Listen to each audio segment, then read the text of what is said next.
Hello বন্ধুরা, good morning. চিকু মাম্মা ব্লগের পক্ষ থেকে তোমাদের সকলকে অনেক অনেক স্বাগত। আশা করছি তোমরা সবাই খুব খুব ভালো আছো আর আমরাও ভালো আছি। তো বন্ধুরা, তোমরা সবাই জানো আমার আগের ব্লগগুলো দেখে হয়তো বুঝতেই পেরেছো যে আমি গ্রামে এসেছি, মানে গ্রাম থেকে গেছিলাম বর্ষাদের বাড়ি। তো ওখান থেকেও কিন্তু চলে এসেছে অনেকগুলো জায়গা, কিন্তু এখান থেকে ঘুরলাম আমরা। একটা মন্দিরে পুজো দিতে গেছিলাম, তোমাদের সঙ্গে শেয়ার করেছি। মামার বাড়ি গেছিলাম, বর্ষাদের বাড়ি গেছিলাম, আর বর্ষাদের বাড়ি থেকেও কিন্তু অনেক জায়গা ঘুরতে গেছিলাম। মানে ফরেস্টে গেছিলাম, তারপরে একটা লক্ষ্মীনারায়ণ মন্দির গেছিলাম।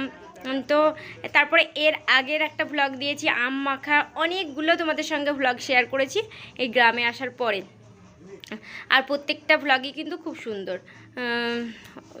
আর বলছিলাম যে আজকে তো মায়ের বাড়িতেই আছি মানে আজকে বিকেলেই আর কি চলে যাব, বাড়ি চলে যাব, মানে আমাদের বাড়ি চলে যাব। তো আজকের এই দিনটা আছি। তো এখান থেকে আর কি আমাদের গ্রামেরই একটা ছোট্ট কালী মন্দিরে এসেছিলাম পুজো দিতে। এই মন্দিরের ব্লগও কিন্তু তোমাদের সঙ্গে আগে আমি শেয়ার করেছি। এই কালী মন্দিরটা এসে পুজো মানে যখন আসি প্রায় সময়ই চেষ্টা করি এখানে একবার করে পুজো দেওয়ার। তো এখানে পুজো দিতে এসেছিলাম। আর ওই দিকটাতে শিউলি আর চিকু আসছে, সেটাই তোমাদেরকে আর কি জুম করে একটু দেখাচ্ছিলাম। আসলে কি হয়েছে, পুজো দিতে এসেছি, একটু তাড়াতাড়ি করে বেরিয়ে এসেছিলাম, তো সেই জন্য চিকুর আর খাওয়া হয়নি। তো ওর পেয়ে গেছে এখানে খিদে, তাই জন্য ওরা আর কি একটু দোকানে গেছিলো, দোকান থেকে একটু কিছু কিনে নিয়ে আসার জন্য।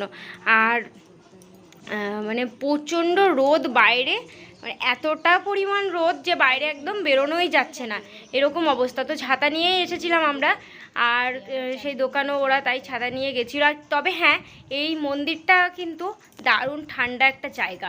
মানে প্রত্যেকটা মন্দিরই এরকমই হয়, খুব শান্ত একটা পরিবেশ হয়।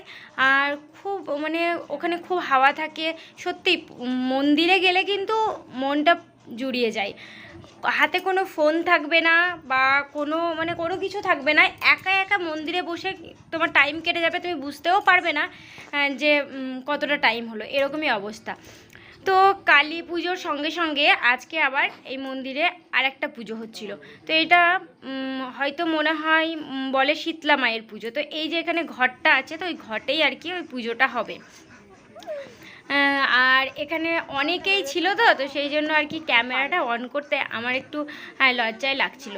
তো অনেকক্ষণ ধরেই আমি মানে নিজের সামনে আসিনি, অনেকক্ষণ ধরে এরকম করে আছি। তারপর চিকু আর কি একটু সেলফি নিচ্ছিল, তো সেটা দেখে আমিও আর কি ক্যামেরাটা অন করলাম। আর দেখো অনেকজন আশেপাশে বসে আছে, অনেকজন শুয়েও আছে।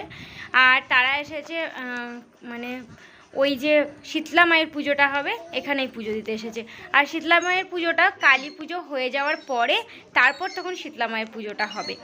তো এখন কালী পুজো হচ্ছে, ঠাকুরমশাইও চলে এসেছেন আর পুজোর এখন জোগাড় করছেন।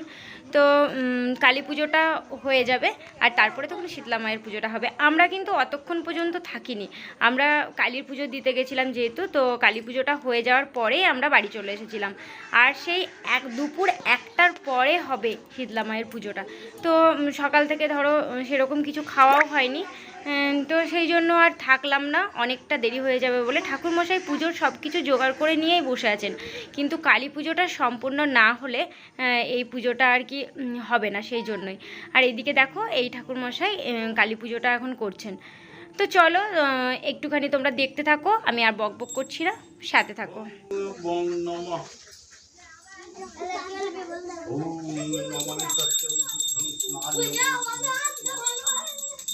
আমরা আগে চান জল ধরতে যেতাম ওই সাইড দিয়ে, চান করা তো তখন।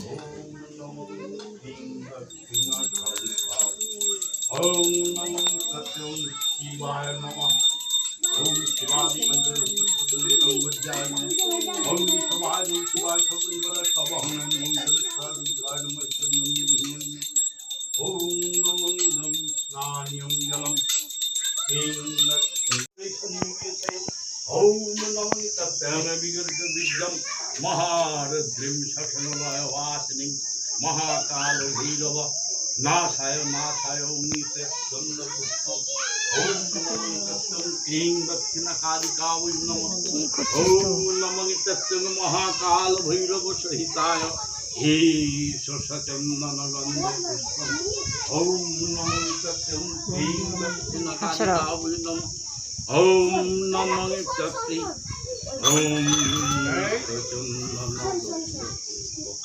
बिल्वपत्राञ्जलि ॐ नमः ह्रीं दक्षिणकालिकायै ॐ नमो सत्यगन्धपुष्पं महाकाल भैरव सहिताय सचन्दनगन्धपुष्प बिल्वपत्राञ्जलि ॐ नमः ॐ ह्रीं दक्षिणकालिकायै